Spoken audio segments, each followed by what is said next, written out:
All right. Hello, everybody. Welcome back. So we're going to kind of continue on with writing process a little bit.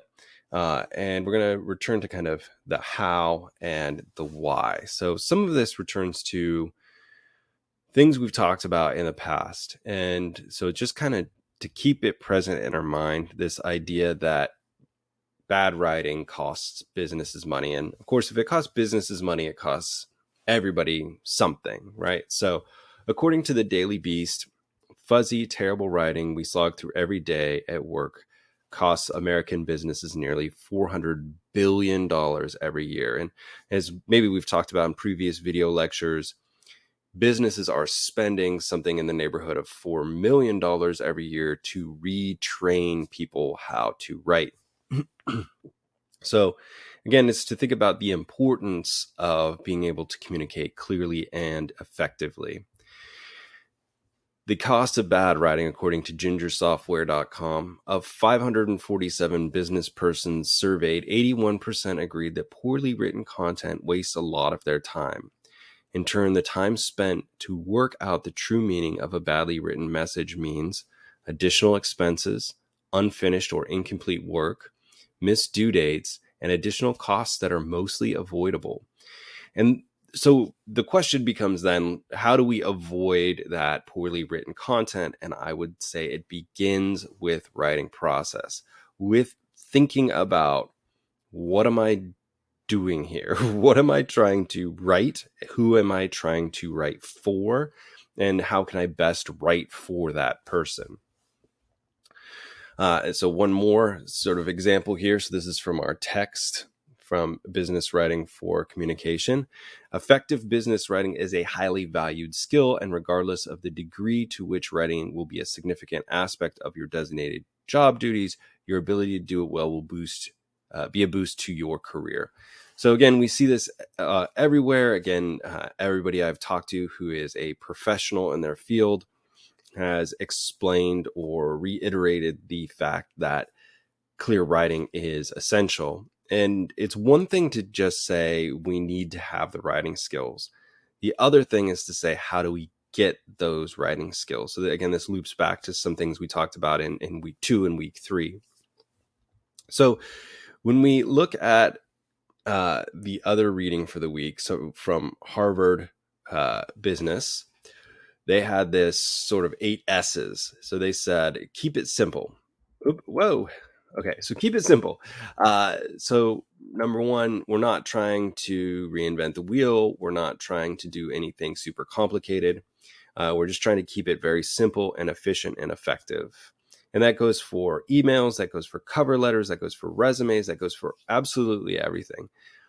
Specificity.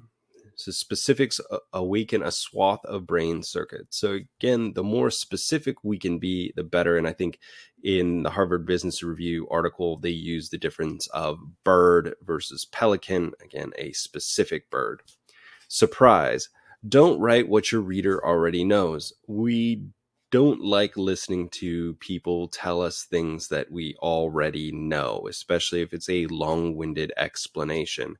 Nor do we like to necessarily read things that are things we already know. We kind of want to skip to the end and say, yes, I know, but why? What are you talking about here? Why is this different?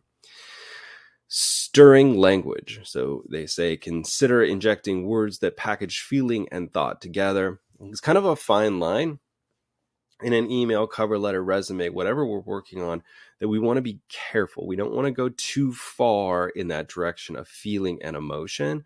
We want to be very careful about the word choice. So be very careful with that one. Now, the other one that I'm sort of on the fence about, that is, I don't necessarily agree in all circumstances, is this idea of seductiveness. So start with a question or pose a conundrum. I don't think that that's the most effective for a cover letter, for an email in most circumstances, but it is helpful for something like a presentation, which of course we'll be doing later this quarter. The idea there is to sort of hook the reader. Now, what we don't want to do is create a sort of clickbait question or something like that that's just designed to get people interested, because it generally falls flat. Smart thinking, of course, we all want to feel smart. So again, the more that we can help our reader feel smart, again, that awareness of audience awareness. Who are we writing for? What do they know? What do they want to know? What's the best way to reach them? Social content, right? Again, we crave human connection. So the more that we can establish that human connection, that we're not writing like a robot, that it doesn't feel like a form letter, the better off we're going to be. And then storytelling. And again, storytelling is a little bit of a very specific task. We want to make sure that if we are telling a story, that it's appropriate to the situation. Now, in an email, it may not be necessary to tell a good story, but if the situation dictates, telling a story or a short anecdote can be very, very helpful. So planning checklist. So from our textbook, so business writing or business communication for success, they have this sort of task list. Determine your general purpose. Again, this kind of goes back to things that I said were part of my writing process. And that begins with, what are you trying to do? What's your general purpose? What's your specific purpose? So general would be very broad and specific would be just for this instance, this email, for example. Make your purpose realistic. Now, it's unlikely that we're going to convince everybody to do the same thing. For example, I always like to think of, we have, say, 30 people in the class. If I said, I will buy pizza for everybody in the class, but everybody has to agree on the same type of pizza, it would take some debate, and we would probably end up with cheese pizza because that's the one thing that everybody can agree on.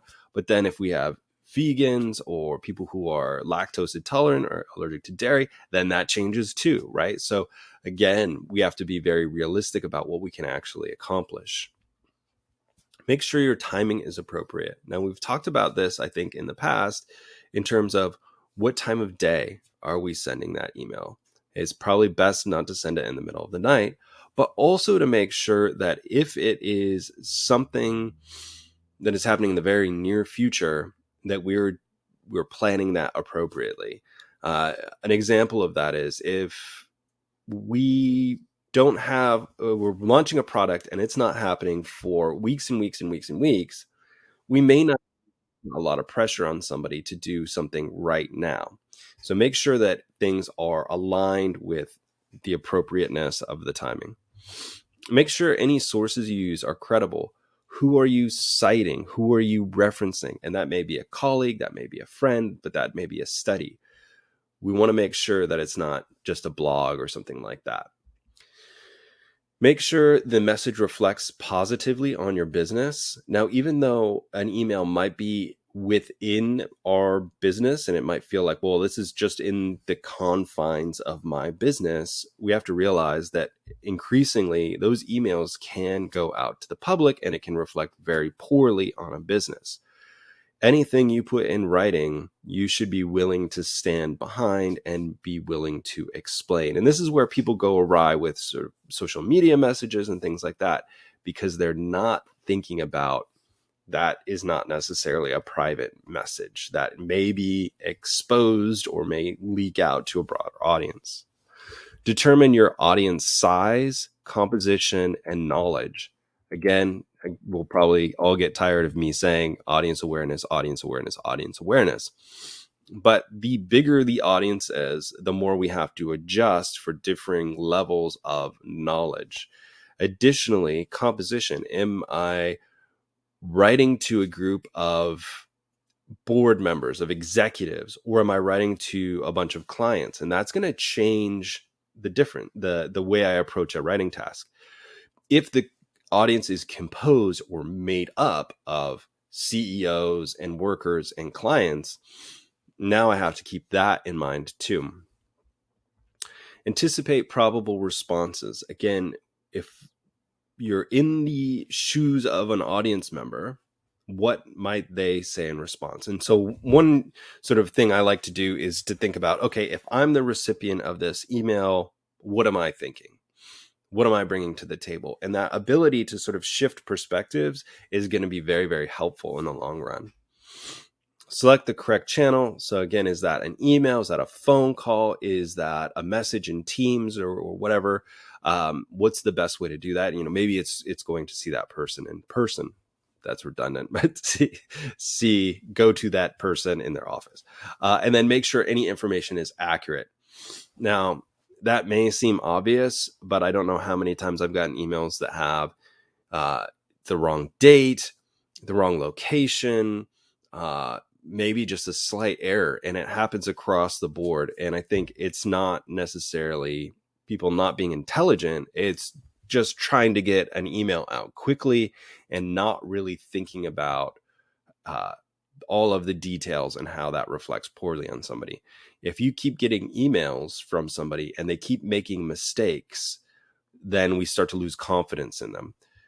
There's nothing more embarrassing than having to send a follow-up email to say, hey, my mistake, the meeting is not Tuesday, it's Wednesday, especially if it's your mistake. All right, so I'll go ahead and end this video there just for the interest of time. If you have questions, comments, concerns, jokes, memes, or recipes, please let me know. Otherwise, I'll talk to you all in the future.